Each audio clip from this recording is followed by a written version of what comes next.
What happens when an entire town agrees to forget? Riverside is the kind of place people dream about: tree-lined streets, neighbors who wave, Friday night football games that bring the whole community together. Zero reported crime.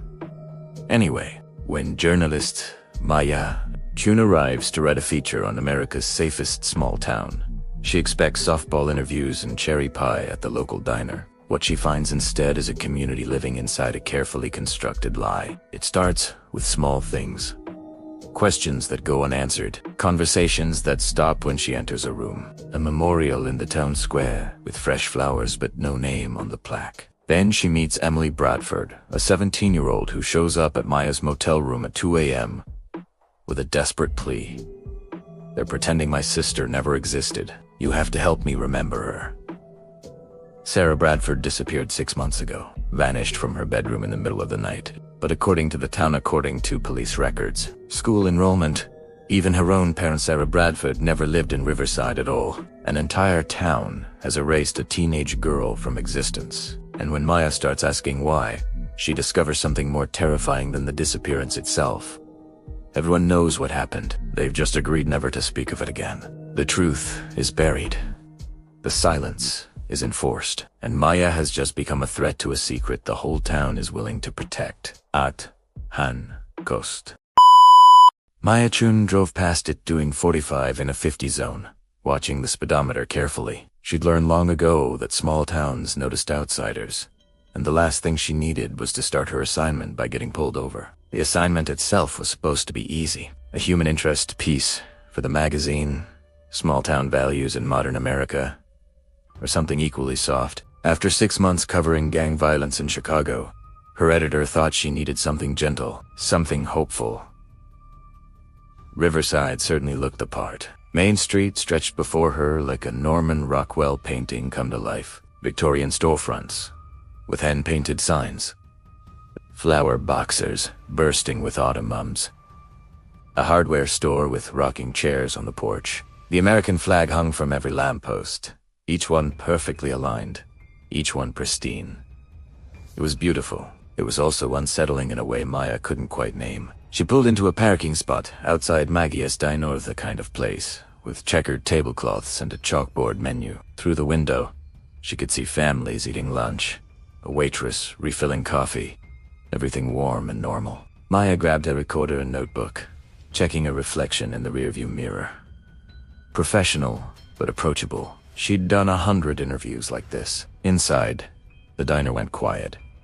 Not obviously, not rudely, but the conversation soft, eyes flicked toward her, and Maya felt the weight of being seen and assessed. Small town dynamics. She'd expected this. "Sit anywhere, honey." The waitress, cold 50s, gray hair in a bun, name tag reading Maggie. Maya chose a booth by the window and pulled out her notes. She had appointments lined up: the mayor at 2, the high school principal at 4, the police chief tomorrow morning. But first, she wanted to get a feel for the place, talk to regular people, find the human angle that would make this piece sing. Maggie appeared with coffee and a menu. "You're the reporter from Chicago." News traveled fast. "Maya Chun. I'm doing a story about Riverside's safety record. It's pretty impressive: 5 years, with 0 reported crime. We're blessed," Maggie said simply. "Good people, good values. You don't find that everywhere anymore." "No, you don't." Maya smiled. "I'd love to talk to you about it, if you have a few minutes. Get the local perspective." Something shifted in Maggie's expression. Still friendly, but cautious. "Oh, I'm not much for interviews. You'd do better talking to Mayor Whitmore. He knows all the statistics and such." "I will, but I like hearing from people who live here day to day." "What makes Riverside special to you?" Maggie's smile didn't waver, but her eyes had gone flat. "Like I said, good people. We look out for each other."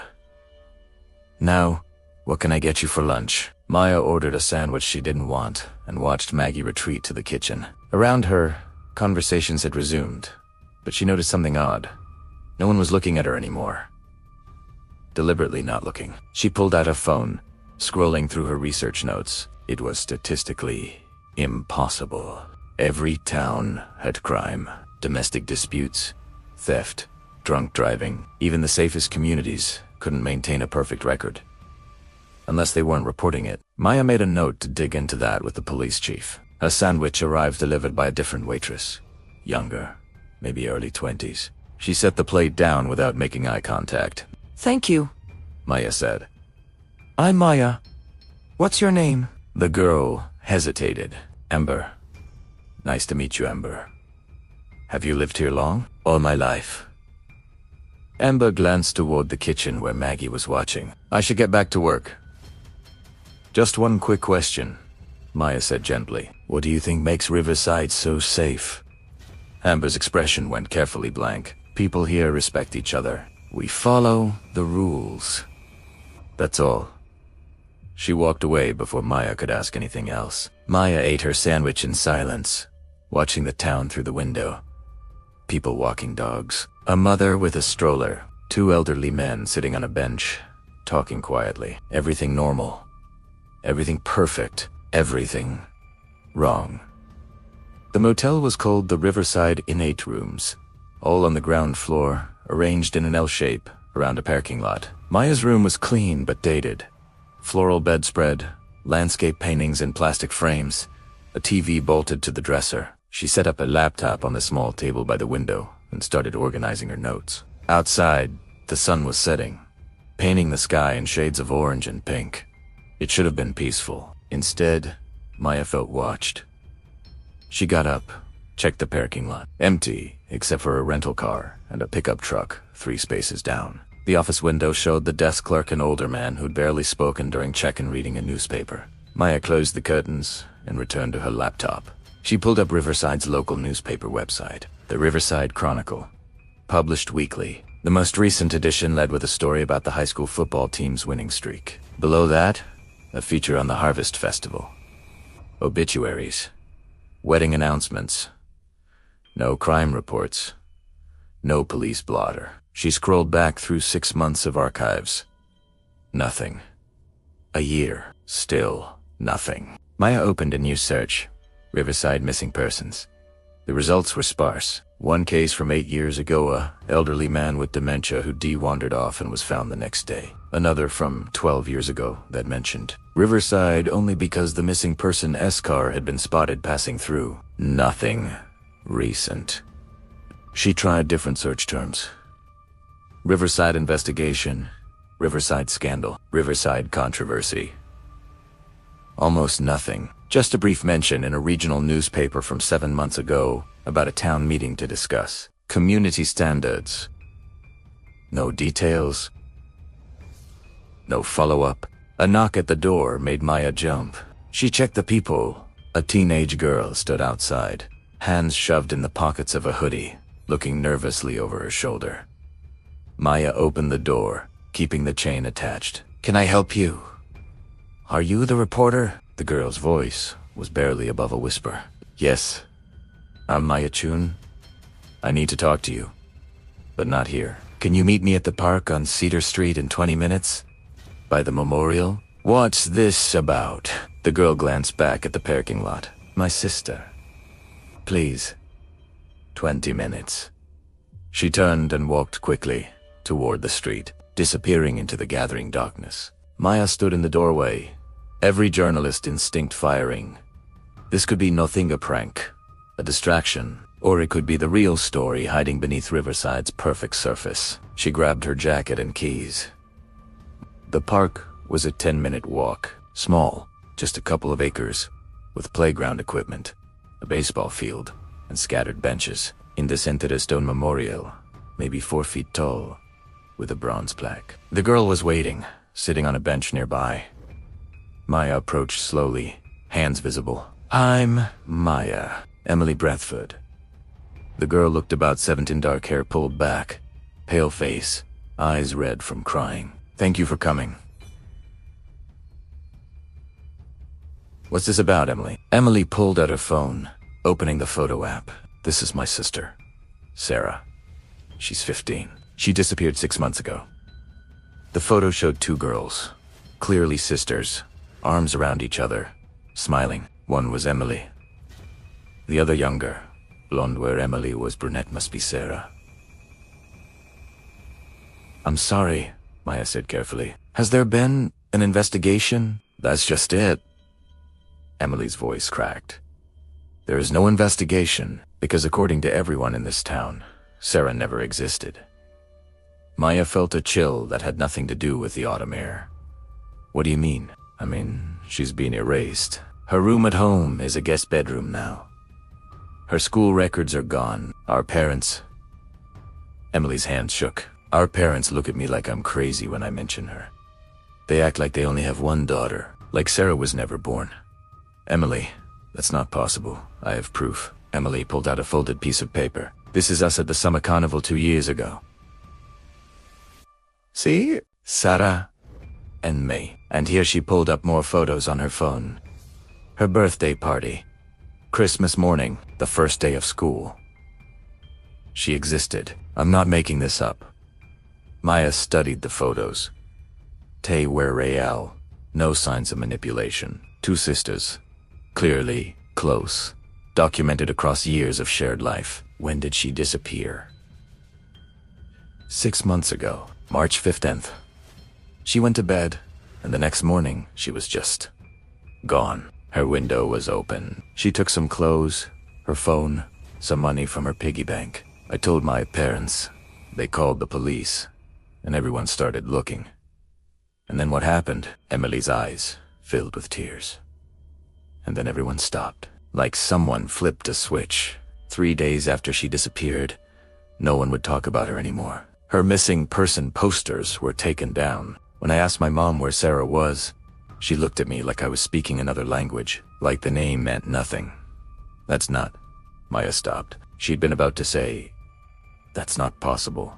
But clearly, something was happening. Did something else occur around that time? Something that might explain why people would want to forget. There was a town meeting, Emily said. The night before, everyone started acting strange. Every adult in Riverside was there. It went until almost midnight. My parents wouldn't tell me what it was about. But when they came home, she wiped her eyes. They were different. And the next day, they'd forgotten Sarah. Maya pulled out her notebook. Emily, have you tried leaving Riverside? Going to authorities outside the town? I tried. They sent me to the county sheriff. He said there was no record of Sarah Bradford in Riverside. No birth certificate. No school enrollment. Nothing. He thought I was confused. Maybe he had a breakdown. Emily's voice dropped to a whisper. What if I am crazy? What if I made her up? You didn't. Maya pointed to the memorial behind them. What's this? Emily turned to look at the stone monument. I don't know. It's been here for a few months. Fresh flowers show up every week. But there's no name on the plaque. Just a date. March 15th. The same date Sarah disappeared. Someone remembers, Maya said quietly. Maya walked Emily home, or rather, walked her to within a block of her house. Emily was terrified her parents would see them together. They've been watching me since I started asking questions, Emily explained. Making sure I don't talk to anyone from outside town. Making sure you stay well. Have they threatened you? Not exactly. They just keep saying, I need rest, that I've been stressed, that I should focus on school and stop dwelling on things that upset me. Emily's voice was hollow. They really believe it. They really think they never had another daughter. Back at the motel, Maya couldn't sleep. She sat at the laptop, creating a timeline. March 15th. Sarah Bradford disappears. March 17th. Town meeting evening. March 18th. Collective amnesia begins 6 months of silence. An entire community pretending a 15-year-old girl never existed. Why? Wait. Maya opened a new search. Collective memory manipulation, mass gaslighting, town-wide conspiracy. The results were mostly psychological studies, cult deprogramming resources, and conspiracy theories. Nothing that matched what Emily had described. She tried a different angle. March 15th Riverside, combined with various keywords. There buried in a regional news site's archives. A brief mention that Riverside's police chief had announced his retirement on March 16th, effective immediately. No reason given. No replacement named. Maya checked the Riverside PD website. Current chief, Marcus Webb, appointed April 1st. Before that, Thomas Broadfoot. Broadfoot. The same last name as Emily and Sarah. Maya's heart raced. She pulled up property records, school directories, anything she could find on the Bradford family, Thomas and Jennifer Bradford. 2 daughters listed in the 2019 school directory. Emily grade 11 and Sarah grade 8. By the 2020 directory, only Emily was listed. Sarah Bradford had been erased from official records, but the traces remained if you knew where to look. Fragments of a life that could be completely deleted. Maya was taking screenshots when her phone buzzed. A text from an unknown number. Stop asking questions. For your own safety. She stared at the message. Blocked number. Sent at 2:47 a.m. Someone was watching. Someone knew she'd met with Emily. Maya should have been frightened. Should have considered backing off. Filing a story about small-town charm and leaving before things got dangerous. Instead, she felt the familiar pull of a real story, the kind that mattered, that would haunt her if she walked away. She texted back. Who is this?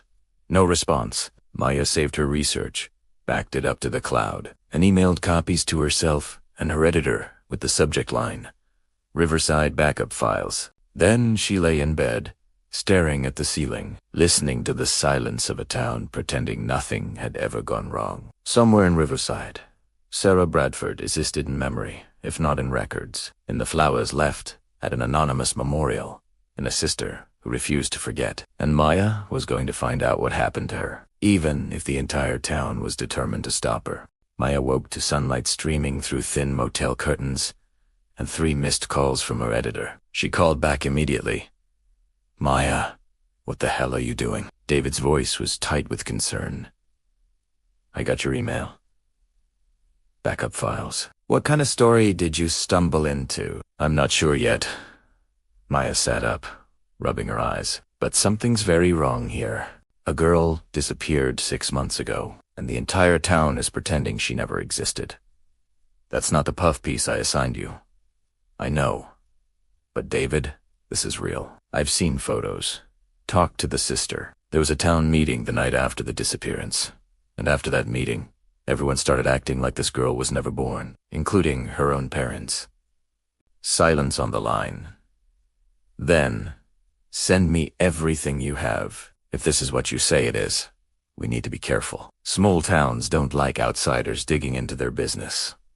Already done. The files I sent last night have everything so far. Good.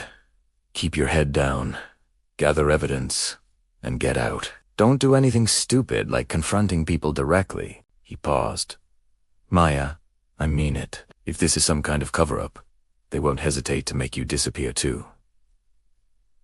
After the call ended, Maya showered and dressed, planning her day. Her interview with the mayor was at 2. Before that, she needed to find Thomas Bradford, Sarah's father, the former police chief who'd retired the day after his daughter vanished. The Riverside Police Department occupied a small brick building on Maple Street. Maya had an appointment with Chief Webb tomorrow, but today she just wanted to observe. Inside, the reception area was clean and quiet. A young officer sat at the desk, typing on a computer. Can I help you? He asked, looking up. I'm Maya Chun, journalist. I have an interview scheduled with Chief Webb tomorrow, but I was hoping to pick up some information today. Crime statistics, annual reports, that sort of thing. Public records are available by request. I can get you the forms. Actually, I was hoping to speak with former Chief Bradford as well, get his perspective on Riverside's safety improvements over the years. The officer's expression went carefully neutral. Chief Bradford, retired. He doesn't do interviews. I understand he's retired, but surely for a positive story about he doesn't do interviews, the officer repeated, voice firm. Is there anything else I can help you with? Maya smiled politely. The forms would be great. Thank you. While the officer retrieved paperwork, Maya glanced around the small lobby. Community awards on the walls. A bulletin board with safety tips and upcoming events. Everything normal, except for one detail. A photo display showing the department's history, chief after chief, going back decades, each with a small plaque listing their years of service. Thomas Bradford's photo was missing. Where it should have been, there was just a blank space on the wall. The outline of a removed frame visible in the paint. "Here you go." The officer handed her a clipboard. "Fill these out, and we'll process your request. Should take about a week." A week. For public records. "We're a small department. Everything has to be reviewed." His tone was pleasant but inflexible. Maya thanked him and left, the forms tucked under her arm. On the sidewalk, she pulled out her phone and searched for Thomas Bradford's address. Unlisted. She tried property records. The Bradford family home was on Willow Lane. She'd walked Emily there last night. But she needed Thomas's current address. If he'd retired suddenly, he might have moved. Maya walked back to the diner Magazant. Took a seat at the counter. Different waitress today. Older. Name tag. "Reading Ruth?" "Coffee?" Ruth asked. "Please, and I'll take a slice of whatever pie you recommend. Apple's good today." While Ruth was getting her order, Maya scanned the diner. Quieter than yesterday. Just a few tables occupied. At the far booth, two elderly men sat with newspapers and coffee. Ruth returned with pie and coffee. "You're that reporter, aren't you?" Maya Chun. She offered her hand. Ruth shook it briefly. "I was hoping you might help me. I'm trying to reach former Police Chief Bradford for an interview. Would you happen to know where he's living now?" Ruth's expression hardened almost "Can't help you there. I understand he retired recently. I just want his perspective on. He doesn't want to talk to reporters." Ruth turned away, wiping down the already clean counter. "You should respect that." Maya took a bite of pie. It was good.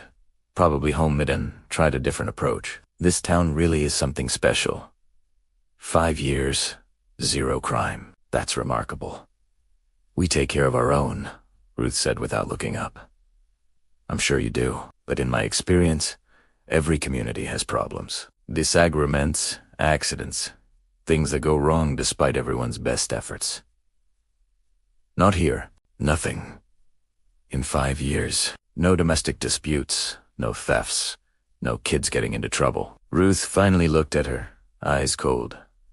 "We handle our problems privately. Family matters. Stay family matters. That's how we keep the peace." There it was, the first real admission that problems existed, they just weren't reported. "What about when family can't handle it?" Maya asked gently. "What if someone needs outside help? Then the community steps in. We don't need outsiders telling us how to live." Ruth picked up the coffee pot. "More coffee. I'm good, thank you."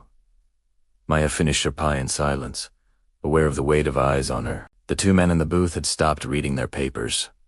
Ruth was watching from the kitchen doorway. Even the handful of other customers seemed to be listening without appearing to. She paid her bill and left, the bell above the door chiming her exit. Outside, she stood on the sidewalk, pretending to check her phone while actually scanning the street. Sure enough, a police cruiser was parked half a block away.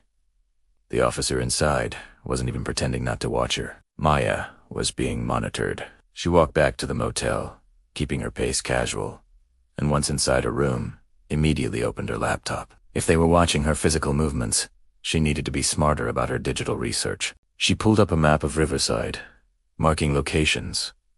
The Bradford family home, the police station, the park with the memorial, the high school. Then she started searching property records systematically, looking for any property associated with Thomas Bradford. There, a small house on the outskirts of town, purchased 3 weeks after Sarah's disappearance. Buyer, T. Bradford.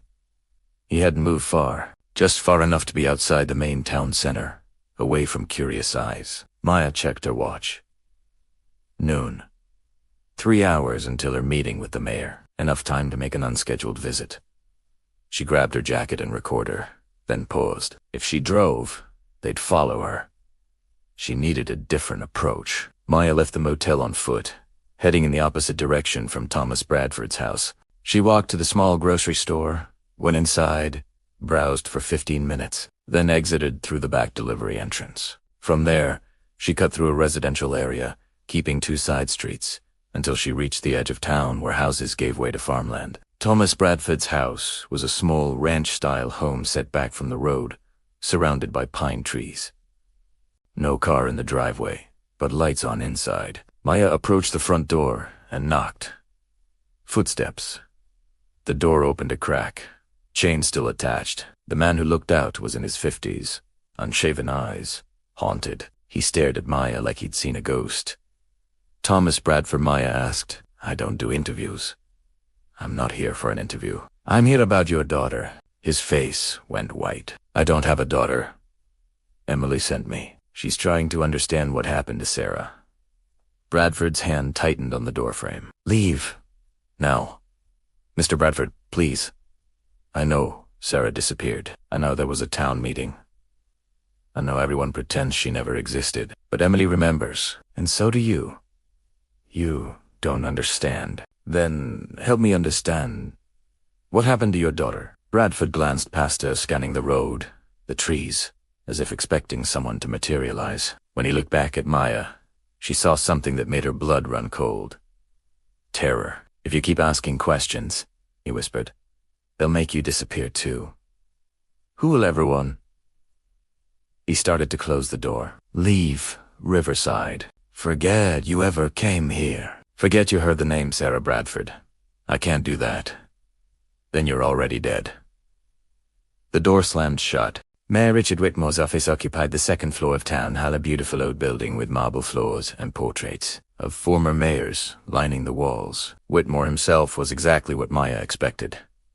Mid-60s.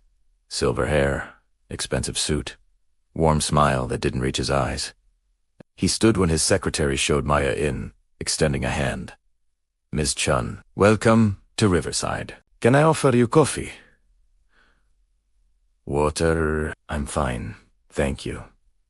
Maya settled into the chair across from his desk, pulling out a recorder. Mind if I record?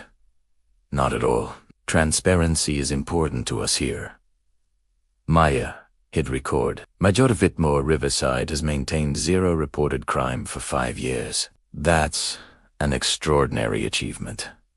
What's your secret? Whitmore leaned back in his chair, comfortable with the question. It's not really a secret. It's about values. We've worked hard to build a community where people respect each other, where families are strong, where everyone knows their neighbors. When you have that foundation, crime becomes unnecessary. But every community has problems, disagreements, accidents, youthful mistakes. Of course, but we handle those things at the community level. Neighbor to neighbor, family to family. We don't immediately involve law enforcement for every minor issue. What about major issues?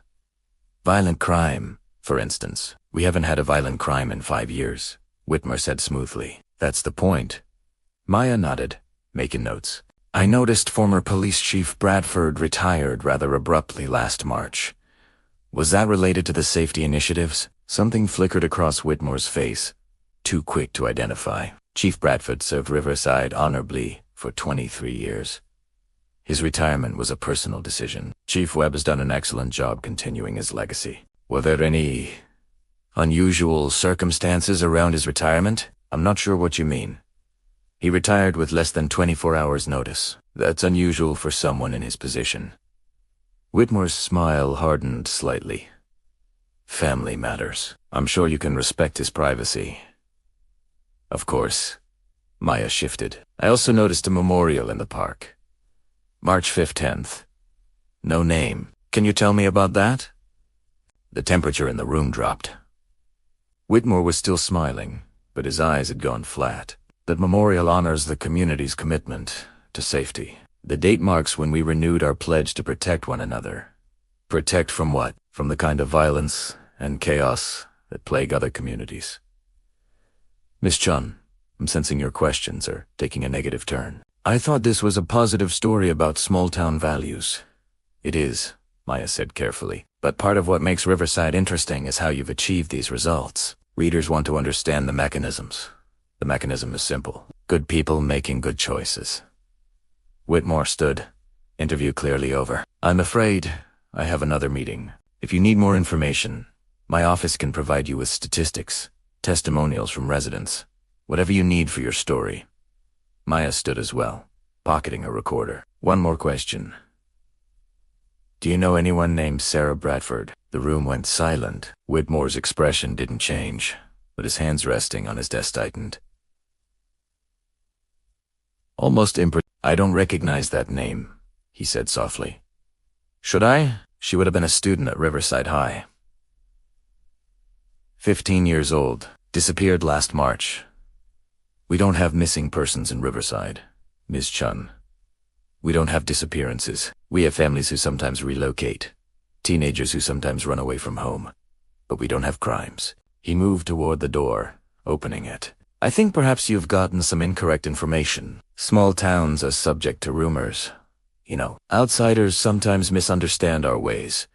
Maya walked to the door, then turned back. What happened at the town meeting on March 17th? Whitmore's smile was ice. We have town meetings quarterly. Nothing unusual about that. Now, I really must insist. Every adult in Riverside attended. It ran until midnight. And the next day, a 15-year-old girl ceased to exist in every official record. That's not a rumor, Major Whitmore. That's a pattern. I think this interview is over. Whitmore gestured to the hallway. I'll have my office send you those statistics. But Miss Chun, a word of advice. Riverside is a peaceful town. We like it that way. Stories that disrupt that peace. Well, they're not welcome here, and neither are the people who tell them. Is that a threat? It's a fact. Have a safe trip back to Chicago. Maya left, feeling his eyes on her back all the way down the stairs. Maya went straight to the library, a small building on Oak Street. Open limited hours. The librarian was a woman in her 30s. Blonde, pleasant smile. Can I help you find something? I'm researching local history. Do you have archives of the Riverside Chronicle going back more than what's online? We have physical copies going back to 1950. They're in the back room. I'll show you. The archive room was small, shelves lined with bound newspaper volumes. Maya started with 6 months ago and worked backward. March 15th edition. Nothing about Sarah Bradford. No missing person report. March 22nd edition. Brief mention of a community renewal celebration on the 17th. No details. Maya kept going, scanning headlines, looking for gaps, inconsistencies. Anything that didn't fit, she found them. October 2021. A high school student named Kyle Morrison vanished from a football game. 2 days of coverage, search parties, organized. Then, nothing. No follow-up. No resolution. And in subsequent editions, when the football team was mentioned, Kyle's name was never included, even though earlier articles had listed him as a star player. June 2019. Angela Martinez, a bank teller, failed to show up for work. Police were investigating. 3 days later, a small article mentioned the Martinez matter had been resolved privately. No explanation. April 2017. James Chuno, relation to Maya, reported his car stolen. Police opened an investigation. The next edition mentioned the incident had been a misunderstanding and the matter was closed. For incidents over 5 years, each one started as a crime. Each one ended with silence, and each one coincided with a special town meeting. Maya photographed the relevant pages with her phone, working quickly. She was aware of the librarian checking on her twice, lingering in the doorway. Finding what you need, the librarian asked the second time. Yes, thank you. This is great local color. We're very proud of our community history. The librarian smiled, but it looked forced. Although some stories are better left in the past, don't you think? No point dwelling on unpleasantness. Maya Metherize. Was there unpleasantness? I didn't say that. I just mean, sometimes people dig into old news and misunderstand what they're reading. Context matters. It does. Maya agreed. That's why I'm being thorough. When the librarian finally left, Maya pulled up the town meeting records. Public documents, theoretically, but when she requested them, the librarian returned, looking apologetic. I'm sorry. Those records are being They're not available for viewing right now. When will they be available? I'm not sure. Could be weeks. You'd have to check with Tanho. Of course. Maya thanked her and left, but not before photographing the spines of every bound volume in the archive room. She'd come back, if she had to, find a way to access those records. Outside, dusk was falling. Maya walked back toward the motel, mind racing. For incidents. For special meetings. For instances of the town collectively agreeing to forget something had happened. Sarah Bradford was just the latest, but she was also different. The others, Kyle, Angela, James had been adults or older teenagers. People who could theoretically have chosen to leave, to relocate, to disappear of their own accord. Sarah was 15, a child, and Emily was certain she hadn't left voluntarily. So what had really happened? Maya's phone buzzed. Text from Emily. Can you meet me? Same place, 9 p.m. I found something. Maya texted back. I'll be there. She spent the next 2 hours in her motel room, organizing her research, uploading everything to the cloud, sending copies to David. If something happened to her, there needed to be a record. At 8:45, she left the motel. The police cruiser was still there, parked in the lot now, officer watching. Maya waved at him, let them know she knew.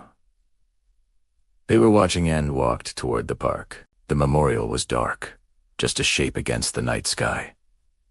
Emily wasn't there yet. Maya stood by the stone, reading the plaque again. March 15. TH. Nothing else. Just a date in Fresh Flowers Live. This time, footsteps behind her. Maya turned, expecting Emily. Instead, 5 people emerged from the shadows. Mayor Whitmore. In the center, flanking him, the librarian, officer from the police station, Ruth from the diner, and a man Maya didn't recognize. Miss Chun. Whitmore said quietly, we need to have a conversation about your story. Maya's hand moved to her phone, but the officer was faster. He stepped forward, palm out. You won't be needing that. This is just a friendly discussion among neighbors. I'm not your neighbor, Maya said, backing up against the memorial. No, Whitmore agreed. You're not. Which means you don't understand how things work here. You don't understand what we've built, what we've protected. I understand you've covered up at least 4 crimes in the past 5 years. I understand you've erased people from existence. To protect what? Your reputation. Your safety record. Our peace, the librarian said softly. Our children's futures. Our way of life. At what cost? Maya demanded. Sarah Bradford was 15 years old. Where is she? The 5 of them exchanged glances, some silent communication passing between them. Finally, Whitmore spoke. Come with us, Miss Chun. We'll show you exactly what happened to Sarah Bradford, and then you'll understand why some secrets need to stay buried. They led Maya to a building she'd passed several times without really noticing, the old community center on the edge of town. Windows dark, no sign of recent use. Whitmore unlocked the front door. Inside? He said quietly. Maya hesitated.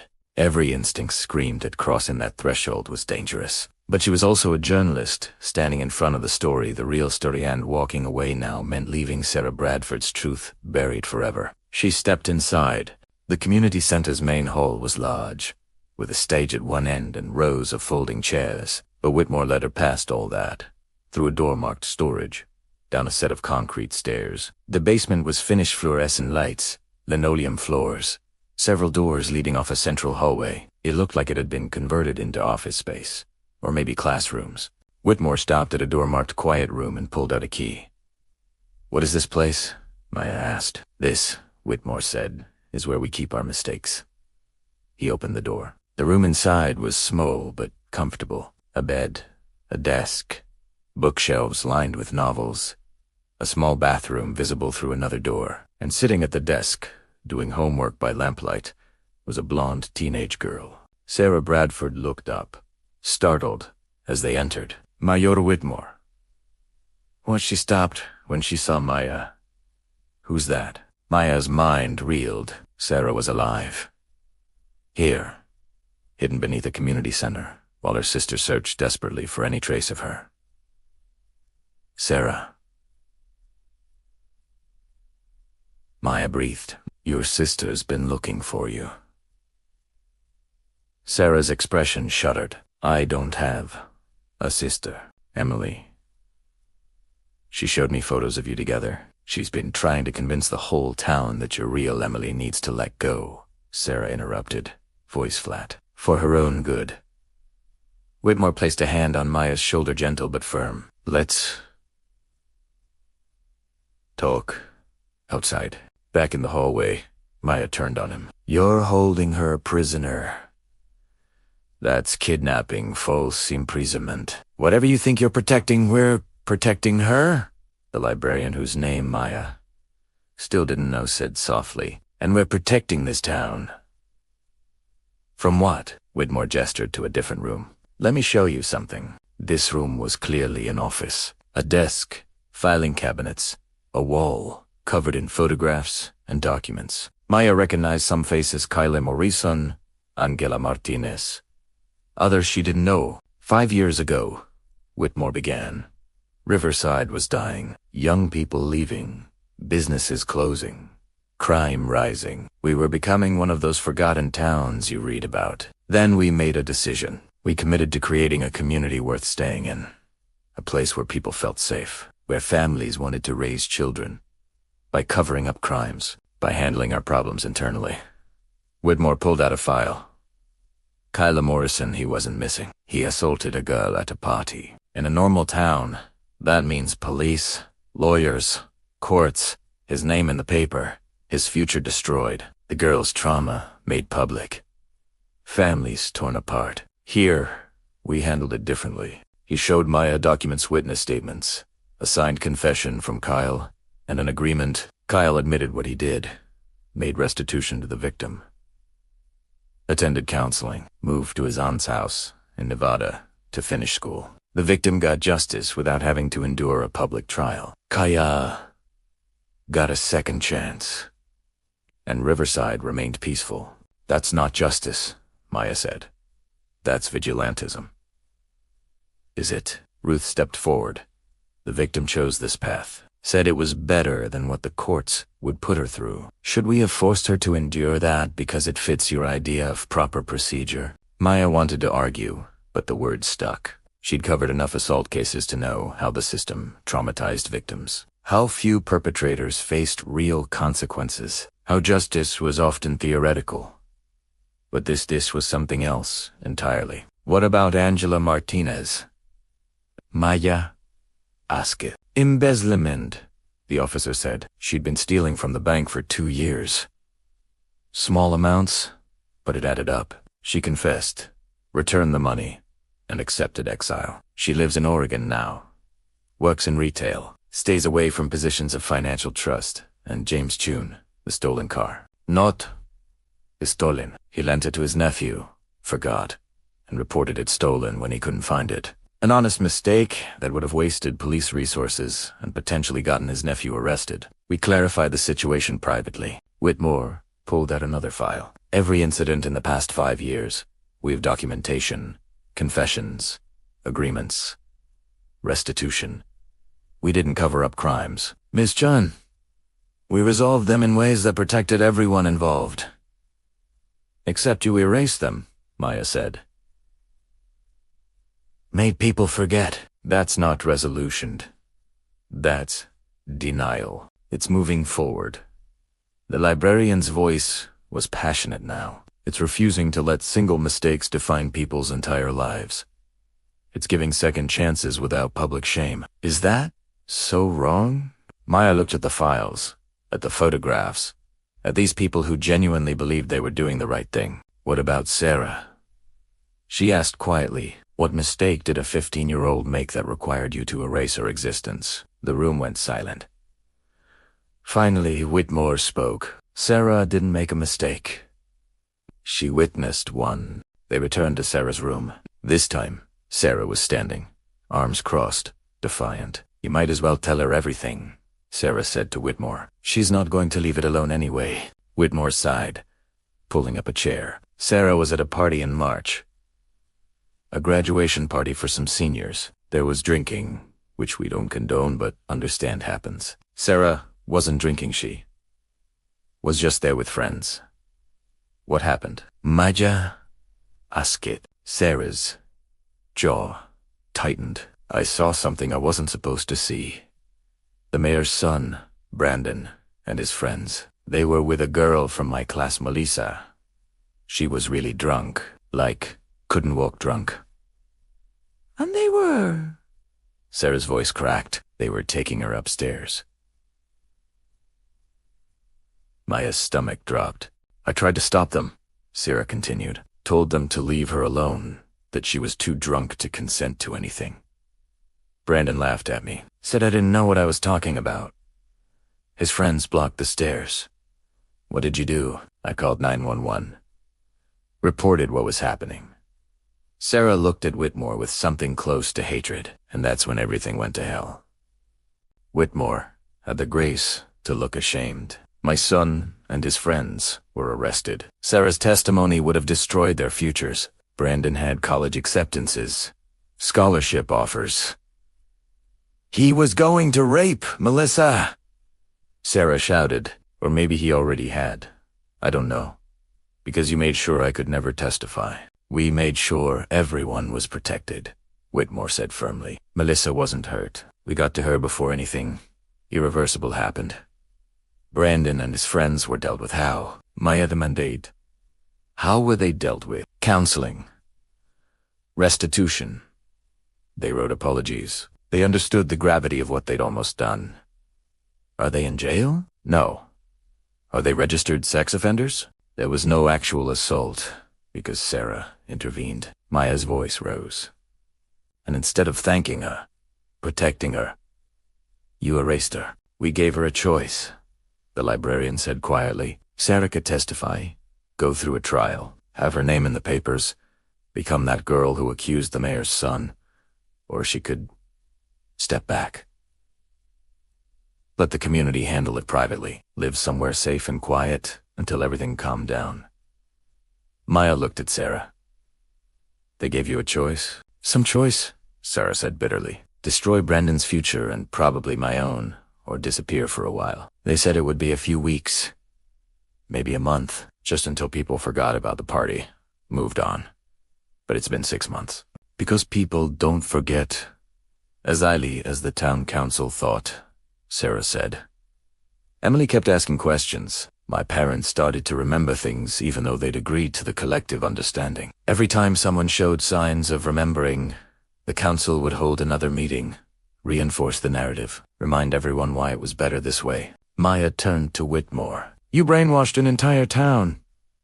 We created a consensus, he corrected. Everyone at those meetings agreed this was the best path forward. We didn't force anyone, except Sarah. Sarah is safe here, Ruth said. Fed, educated, cared for.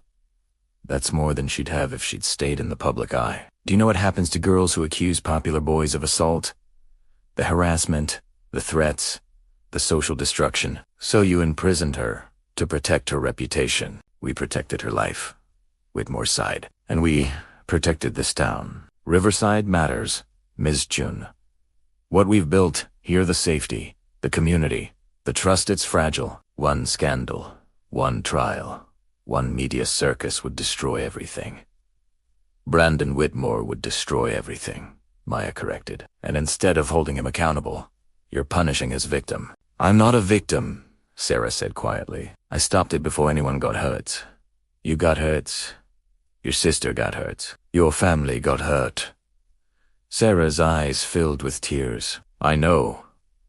But what choice did I have? Go to trial, Watch it. Tear the town apart. Live with death threats and social media harassment. Or this safe alive, waiting for it to blow over. It's been 6 months. Maya reputed. How long are you supposed to wait? No one had an answer. They sat in the office. Maya, Whitmore, and the 4 others who'd brought her here. Sarah had been escorted back to her room by Ruth. So what happens now? Maya asked. Whitmore leaned back in his chair. That depends on you, Ms. Chun. You have a choice, just like everyone else who's discovered our methods. Let me guess. I can write the puff piece you wanted and leave quietly, or I can end up in a room like Sarah's. Don't be dramatic. We're not criminals, but we do expect discretion. Whitmore pulled out a document. This is a non-disclosure agreement. You sign it, you leave Riverside. You write your story about small-town values and safety initiatives, and everyone moves on with their lives. And if I don't sign, then we go to option 2. You stay in Riverside for a while. As a guest, not a prisoner. You see how our system works. You meet with the families who've benefited from our approach. You talk to Kyle Morrison via video call and hear how well he's doing. You speak to the assault victim who chose our path over the courts. And then, when you understand what we've accomplished, you make an informed decision about what story to tell. Maya laughed without humor. You mean you'll keep me here until you break me down enough to agree with you? We mean we'll give you the full context before you destroy something you don't fully understand. The librarian whose name Maya finally learned was Claire leaned forward. You think we're monsters? I can see it in your face. But Ms. Chan, I've lived in Riverside my whole life. I've watched this town transform from a place where people were afraid to walk at night to somewhere children play outside until dark, where doors stay unlocked, where neighbors trust each other. Is that really something you want to destroy? At what cost? Maya asked. Sarah's freedom. The truth is complicated. The officer detective Barnes, he'd finally introduced himself, said, yes, Sarah is confined, but she's alive, safe, receiving education. If she testified, she'd be dealing with online harassment, therapy, possibly relocation anyway. This way, she has a support system. A prison support system. Better than the prison of PTSD and social destruction, Claire countered. Maya stood, pacing. You're asking me to be complicit, to lie to my readers, to help cover up what you've done here. We're asking you to consider nuance, Whitmore said. The criminal justice system fails victims constantly. You can notice, you've covered those stories. We've found a different way. Is it perfect? No. But it works. Riverside is thriving. Crime is actually 0, not just unreported. People are happy, safe, except the ones you've erased. All of whom chose this path, Whitmore insisted. Kailandila, even Saruthe. All agreed this was their decision. Under duress. Under realistic assessment of their options. Maya stopped pacing. I need to talk to Emily. No, Whitmore said firmly. Emily needs to move on. Every conversation with you reinforces her delusion that Sarah still exists in her life. The kindest thing is to let her say goodbye to her sister, Maya interrupted. You've taken everything from that girl, her sister, her parents' support, her sense of reality. The least you can do is let her know Sarah's alive and safe. Whitmore and the others exchanged glances. If we arrange that, Whitmore said slowly, will you consider our offer? Spend a few more days here, learn the full story, make an informed decision. Maya knew she should refuse, should demand to leave immediately, call the FBI, expose everything. But Sarah was alive. Others were alive, and the story was more complex than she'd imagined. 3 days, Maya said. I'll stay 3 more days. Talk to everyone. See your documentation. Then I make my decision about what to write. No NDAs, no threats. Just let me see the whole picture. And Emily gets to see his sister. Tomorrow. You owe her that much. After a long pause, Whitmore nodded. Tomorrow. 1 hour. Supervised. And Miss Chun, His voice hardened. If you try to leave town before our agreement is up, if you contact authorities, if you violate our trust, you'll discover the Riverside's patience has limits. Maya met his eyes. Is that a threat, Mayor? It's a fact. We've protected this town for 5 years. We'll continue protecting it. From outsiders, from scandal, from anyone who threatens what we've built. Even from the truth, especially from the truth, Whitmore said quietly, because sometimes the truth destroys more than it saves. Back in her motel room, Maya sat in darkness, not daring to turn on lights. She'd gotten what she wanted: access to Sarah, proof she was alive, the full story of what happened, but she was also trapped, watched, controlled. She pulled out her phone, shielding the screen. No signal. They jammed it. Her laptop was similarly useless, no internet connection. She was cut off.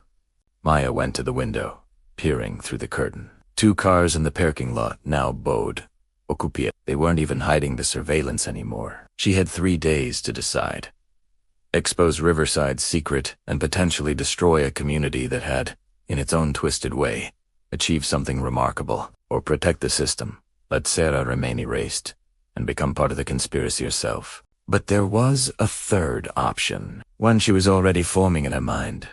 She couldn't call for help, couldn't leave, couldn't access the outside world. But tomorrow, she'd see Emily. And Emily deserved to know her sister was alive. After that, Maya would figure out how to save them both, even if it meant burning Riverside's perfect peace to the ground. The meeting took place in the community center's main hall neutral ground. Whitmore called it. Emily arrived, escorted by her parents, who looked hollow, confused, like people waking from a dream they couldn't quite remember. Maya watched from the corner as Sarah was brought up from the basement. The sisters saw each other across the room. Emily broke free from her parents and ran. Sarah. Oh my God. Sarah. She wrapped her arms around her sister, sobbing. You're real. You're alive. I knew it. I knew you were real. Sarah hugged her back, tears streaming down her face. Em, I'm sorry. I'm so sorry. Why? Why did you leave? Why did everyone forget you? Maya watched as Sarah tried to explain the party. Brandon Whitmore, the impossible choice. Emily listened, her expression shifting from relief to horror to rage. They imprisoned you, Emily said, looking at Whitmore, at her parents, at the other adults in the room. You all just let them imprison her? We were protecting her. Jennifer Bradford said weakly, but even she didn't sound convinced anymore. You forgot her, Emily screamed. She's your daughter, and you forgot she existed! Thomas Bradford flinched, like he'd been struck. The meetings. They said it was better this way, that Sarah would be safer if we just let go. Let go of your own child. In that moment, Maya saw the spell breaking, the careful consensus Whitmore had built, the collective understanding, cracking under the weight of a sister's love and a father's returning memory. Whitmore saw it too. Emily, he said gently, this is exactly why we needed to be careful. This emotion, this penite helps no one. Sarah is safe. Your family can begin healing if I just forget her again. Emily's voice was cold. Pretend she never existed. Let you keep her in a basement. It's temporary. It's been 6 months. And it would have been over by now if you'd stopped asking questions, Whitmore snapped. Composure finally cracking every time someone starts to remember. Every time the consensus weakens. We have to reinforce it. Your stubbornness is keeping your sister imprisoned. The room went silent. Maya stepped forward. That's not how this works, Mayor. You don't blame a victim for the crime committed against her. Emily's not keeping Sarah here. You are. To protect this town. From what? Justice. Accountability.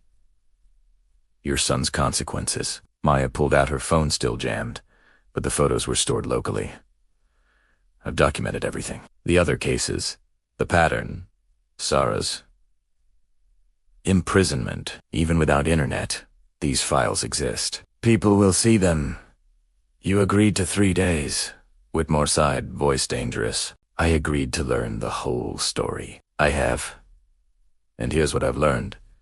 You've built something remarkable and monstrous in equal measure. A town where people feel safe because you've eliminated not crime, but consequences. Where justice is whatever the powerful decide it should be. Where a teenage girl can be erased to protect a rapist's future. He didn't rape anyone because Sarah stopped it. And you punished her for that. Maya looked at the Bradfords, at Emily still clutching her sister. How many more people are you willing to sacrifice for this peace? Thomas Bradford stood slowly. This is wrong. God help me. I let you convince me it was right, but it's wrong. Sarah, his voice broke. Sarah, I'm sorry. We're taking you home. Today. Right now. Tom, think about what you're doing, Whitmore warned. I'm thinking clearly for the first time in months. Whatever you did to us, those meetings, the collective understanding, it's wearing off. And I remember now. I remember my daughter. He turned to Whitmore. You want to stop me? You'll have to arrest me. And then you'll have to explain to everyone why a father going home with his daughters is a crime. Whitmore looked around the room at the librarian, at Detective Barnes, at the other enforcers of Riverside's.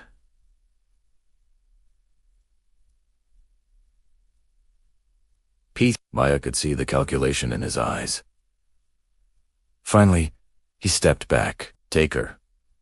But the agreement stands. No one speaks of this outside Riverside. What happens here stays here. No, Maya said. It doesn't. Maya's motel room was ransacked when she returned, laptop gone. Notes scattered, backup drives missing. But they hadn't found everything. She'd uploaded photos to a cloud service before the internet was cut. She'd emailed files to David from the library before they'd started watching her. And she'd hidden a flash drive in the one place they wouldn't think to look, taped inside the toilet tank. She retrieved it now, drying it carefully. There was a knock at the door. Claire, the librarian, stood outside. Alone. Can we talk? She asked. Maya let her in warily. Claire sat on the edge of the bed, looking exhausted. I wanted to say, I'm sorry. For my part in this, I genuinely believed we were doing the right thing. And now I saw a father remember his daughter. I saw what we'd done to that family. She pulled out a folder. These are the real records from the town meetings, what we actually discussed. How we implemented the collective understanding. It's not mind control or brainwashing, it's just intense social pressure. Group consensus, everyone agreeing to remember things a certain way until the lie becomes truth. Why are you giving me this? Because someone needs to know. Someone outside needs to understand what can happen when a community values peace over justice. Claire stood. I'm leaving Riverside. Tomorrow. I can't be part of this anymore. But Mayor Whitmore, the council, they'll never stop. They'll protect this system because they believe in it. And because admitting it was wrong means admitting what they did to Sarah, to Kyle, to all the others. What about Brandon Whitmore? Where is he now? Claire's expression darkened. College. Football scholarship. Living his life like nothing ever happened. Because in the official story, nothing did. After she left, Maya sat with the documents. Here was everything proof of the conspiracy. The methods, the victims. She could write the story now. Expose Riverside. Destroy the illusion of perfect safety. But what would happen then? The town would be investigated. Whitmore and others would face charges. The system would collapse, and all the people who'd benefited from Riverside's approach to the assault victim who'd chosen privacy over trial. Kyle Morrison rebuilding his life. The families who'd found peace through alternative justice state all be exposed, re-traumatized, dragged through the very system they'd specifically chosen to avoid. Was Maya willing to destroy them, to expose the truth? Her phone buzzed, signal restored. A text from David. FEI is aware of Riverside situation. They're sending agents tomorrow. Whatever you found, it's bigger than we thought. Maya stared at the message. She hadn't contacted the FBI. Which meant someone else had. Another text. from an unknown number. I told them, "Whoa. Everything. Sarah can't be the only one who pays for this town's sins." Emily? The FBI arrived at dawn. Maya watched from her motel window as black SUVs rolled into town, agents fanning out 2 key locations: the police station, town hall, the community center. By noon, Riverside was swarming with federal investigators. Sarah was interviewed for 6 hours. Then Kyle Morrison, via video call from Nevada. The assault victim, whose name was protected, gave a statement about being pressured into accepting Riverside's version of justice instead of pressing charges. Maya Whitmore was arrested on charges of false imprisonment, conspiracy, and obstruction of justice. Thomas Bradford, in a stunning move, turned himself in. "I was the police chief," he said in his statement. "I should have stopped this. Instead, I participated. I forgot my own daughter to protect the system. Whatever consequences come, I've earned them." By the end of the week, 17 people had been charged. The town council dissolved.